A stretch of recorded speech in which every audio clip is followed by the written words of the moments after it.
अब डाटाबेस के लाभ देखते हैं।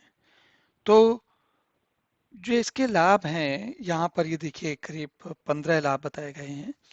और इनको अगर हम समझें तो इनकी खासियत, इनकी क्या विशेषताएं हैं, क्यों ये करते हैं। तो जैसा हमने पहले भी इस बारे में चर्चा की, पहली बात तो ये होती है कि जो डेटा, जो इसमें जानकारी जैसे लिखी हुई है, उसको अलग अलग तरीके से इसमें ढूंढा जा सकता है। छांटने का तरीका अलग अलग हो सकता है।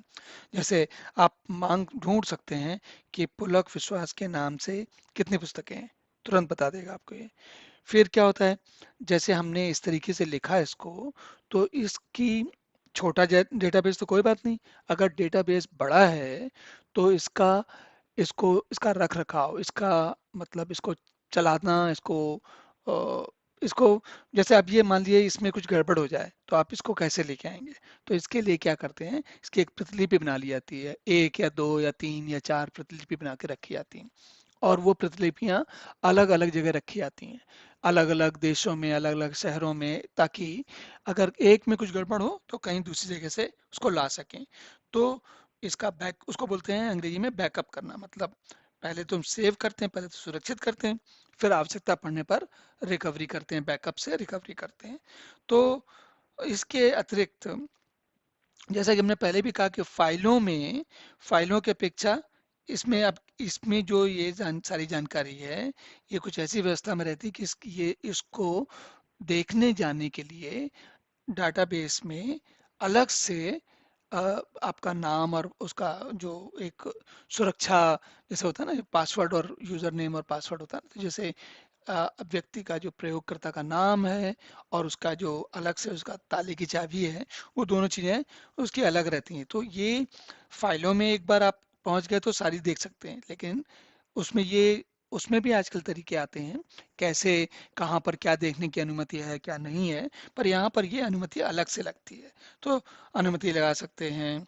फिर इसके अतिरिक्त अ, जो ये, जैसे जो जितनी भी जानकारी है ये अलग रखी जाती है, और जो एप्लीकेशन या जो प्रोग्राम या जो तर्क लगा के या जो अनुप्रयोग लिख के आप इस डेटा को, इसका प्रयोग करने वाले हैं, वो अलग रखा जाता है। तो आप सोचेंगे इसको क्यों रखना अलग अलग। अ, वो देखिए, ये जो सोच होती है वो ये होती है कि अगर कभी प्रोग्राम को कुछ गड़बड़ हो जाए तो डेटा जो है, आपकी जानकारी जो है, वो सुरक्षित रहे। इसके पीछे मूलभूत कारण होता है। हालांकि समय के साथ इस सोच में बदलाव भी आता रहता है, इसके बारे में हम कभी आगे जिक्र करेंगे।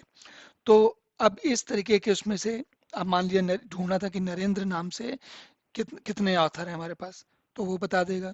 या फिर नरेंद्र ने कितनी पुस्तकें लिखी वो बता देगा।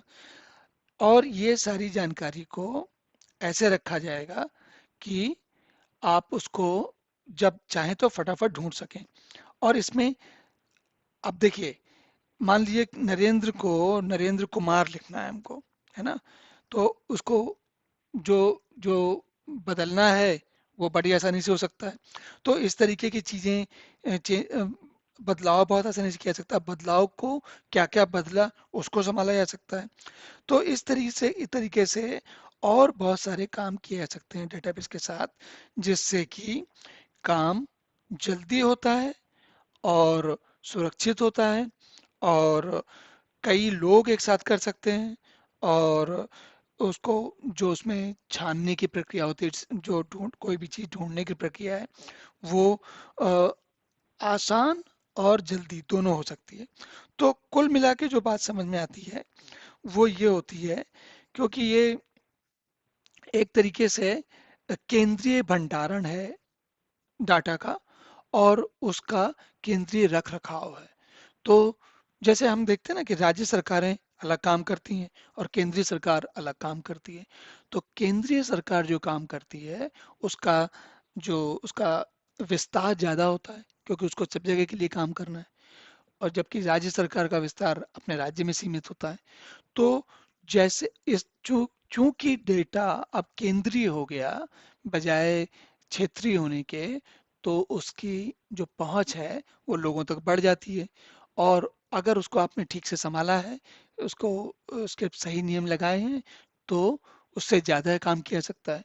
तो ये कुछ ऐसे जो है बातें हैं जो कि लाभ डेटाबेस के लाभ हैं। अब आगे देखते हैं।